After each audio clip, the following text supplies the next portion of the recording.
Na-experience ko mag-janitor, na-experience ko mag-waiter, na-experience ko din mag-crew sa yung subway, mga ganun. Hindi ko na-expect na mag-work ako na, pero it was worth it. Like, I've learned a lot during the time. Ay, oo naman. Yeah.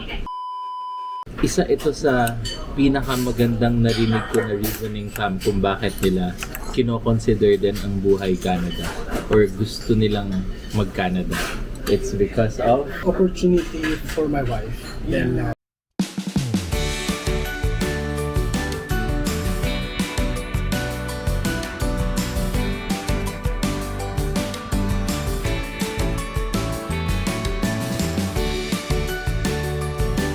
going back to Buhay Japan ni Jerome. Naka-share nga siya from nag-start din siya from scratch dito. So as a student din, right, bro? Yeah. And then nag-start din siya as yung normal na labor yeah, job. labor job. Labor job, janitor sa ano pang While Motor, studying. tapos waiter. waiter yun. So Tapos, while studying. trabaho din ako sa crew sa subway. Yeah, okay. So sounds familiar fam, di ba? So ganun naman tayo pag nag-start din sa ibang bansa. Yeah, So galing. And then nakapag-shift siya into yeah, to IT job again. From student going to IT Yeah, working galing. visa. Galing. And then, isa ito sa pinakamagandang narinig ko na reasoning fam kung bakit nila kino-consider din ang buhay Canada or gusto nilang mag-Canada.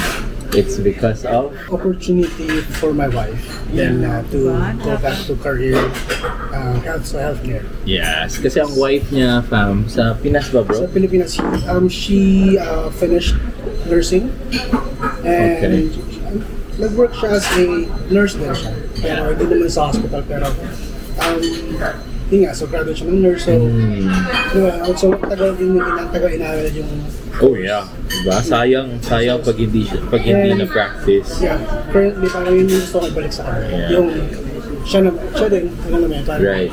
So, bilang asawa, parang sa course ko sa IT, hindi naman siya gumawa ko ng bangko or something, pero IT is there.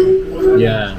It's up to us na lang kung mag-level up tayo. Correct. So, tingin ko naman kaya ko mag-level up.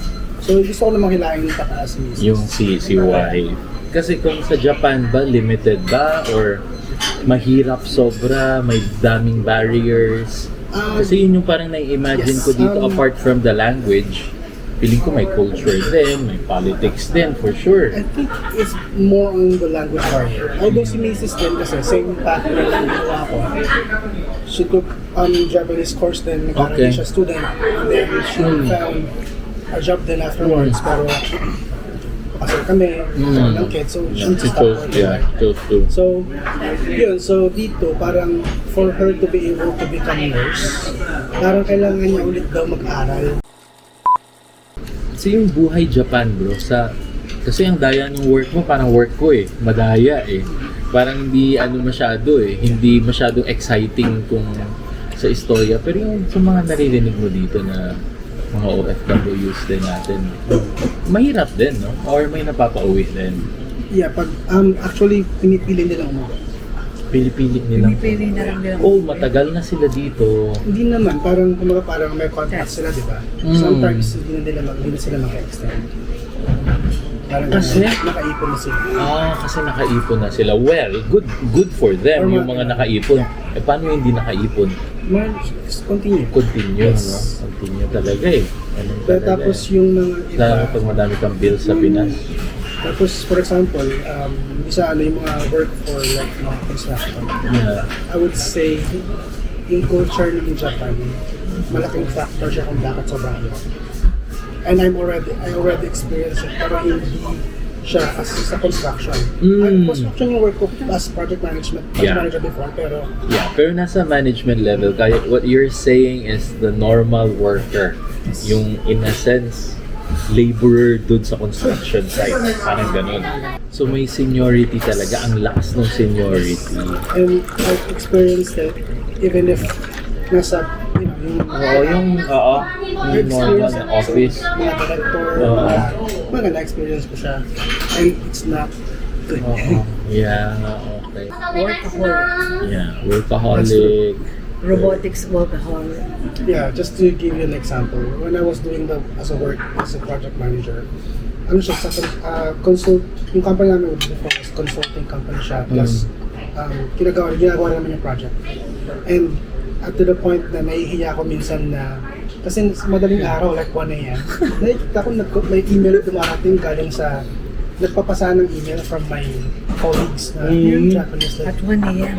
1 a.m. like, Kailangan naman hindi ka sumagot. hindi, parang hindi naman terms para sa akin. Yeah. Pero yeah. parang Nag-work pa pa kayo. sila. Yeah, parang sa nag-work pa kayo? No, tulog na ako. Or tulog na ako, mga ganun. Ano tawag? Pero minsan kailangan talaga kasi yung project manager nga ako, parang in a day, kulang ang 8 hours. Yeah. Bad. Kaya, Kasi project dito. So, inuwi ko yung work. Yeah. Yeah, yun Which na. is- pero 8 hours din ang minimum hours dito mag-work. 8 hours talaga for normal na pero yun,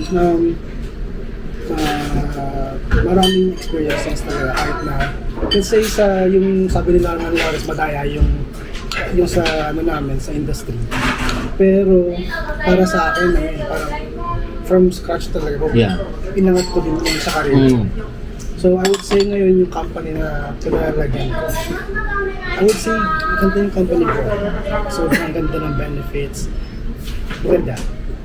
Okay yung workload, okay yung Workload kasi I would say dati as I was a IT department. Ngayon, ito lang yung ginagawa ko. yeah. Parang ganun. Parang Yeah, right, dati IT department. Yeah, siloed, Basta- ano na, may sa- scope ka na. Hopefully, makakasama natin to si Jerome sa Canada. Yeah. Kung hindi man, makakasama namin si Jerome dito sa Japan. Yeah. Diba? Balik lang tayo. So may friends na kami dito sa Japan. Next time, punta tayo ng Fuji. Yeah. Oy, Oo bucket nga. list yun. Yeah, Oo nga, next pag time. nagkaroon kami ng time ulit. Kasi Yeah. hindi pa kami nakapuntang Fuji eh. Again, fam, ang lagi lang namin pinupuntahan ni Donna dati, Hiroshima. Na may time na ayoko nang sumama. Kasi lagi, parang every month nandun kami sa Hiroshima. So ayoko nang sumama. Ngayon lang ako nakapunta ng Tokyo, Narita. So next time naman, Fuji. Yun. So thank you brother for sharing your story. Ayan. So yun nga, again, isa sa pinakamagandang reason na pagpunta ng Canada ay narinig ko dahil kay Jerome. From Jerome. Na gusto niya ding i-upskill yung wife niya para yung wife niya maka-work as a nurse. Canada. So galing. It's just time. Time will just yeah. Konting ano pa to, mag-iipon lang daw kami para pagkapunta ng Canada, bibili na agad ng bahay. Nako. A-update namin kayo niyan. Pag nandun na sila. Yeah. Ayun fam, so thanks again for watching. Mag-uusap na muna kami. So again fam, thanks again for watching and please don't forget to Subscribe. like, share, and subscribe. So again, from Alba Fambam here in Narita, Tokyo, Japan. Hagus! Hello, fam! And we are here in the hotel na relaxing. Grabe ang araw na ito. Nakakapagod at medyo stress. Kasi, maikwento ko lang, fam. Sobrang turbulent. Parang half of the flight, sobrang turbulence lang niya. Merong time na nag-snap talaga. Parang yun yung pinakamalakas kong turbulence na na-experience. Kinabahan ako actually. Kasi I never had that nung flight attendant pa ako for 9 years. So, nag-bad weather talaga. Summer nung papunta kami dito. Nung mahalaga. Nakarating kami ng safe dito sa Japan. So, nagkita na kami ni Brother Jerome. Shout out again, bro. Thank you so much for your time and effort. Sobrang na-appreciate namin. Nag-dinner na kami and medyo may kwentuhan. Sobrang siya yung first person naming na-meet dito sa Japan. And solid supporter namin sa YouTube yun talaga. From the very start pa lang. So, sana magkita ulit kami bago kami umalis ng Japan. And makilala namin si Mrs. and kung kaya pati mga kids para makita nila day one. So So, ayan. Papahinga na kami, fam. Sobrang pagod for today's video. Si Daddy nagsha-shower na kasi gusto na rin maligo. Right? Si Lian nag-sleep na. And si Kuya Dayvon mag-sleep na din with Mommy. Where's your kimono? I'm wearing kimono. Kasi lagi kaming merong kimono sa Hiroshima every time na may layover kami doon. So, na-miss ko lang siya. So, why not mag-wear tayo ng kimono, di ba? Kuya? Did you just steal it from them? No, it's not steal. They lent us the kimono clothes. Kasi dito sa Japan, uso yung ganito, fam. May pakimono sa hotel. And kailangan na talaga namin magpahinga. Hindi ako talaga nakatulog sa buong flight for 10 hours, Kuya Dayvon. Kasi nga, nasa last row kami. So, maingay sa washroom. Tapos may turbulence. Tapos, ayan. Natulog si Dayvon. Pagising ni Dayvon, si Lia naman ang natulog. So, gising naman siya. So, nag-entertain lang ang mommy the whole time. Kasi, separate si daddy ng seat sa amin. Pero, yeah. That's all matter. Pang moments ng parentals during the flight. Pero mas manageable na sila ngayon. So, thank you again, fam, for watching. And please don't forget to like, share, and subscribe to our channel. We'll see you on the next video. And hang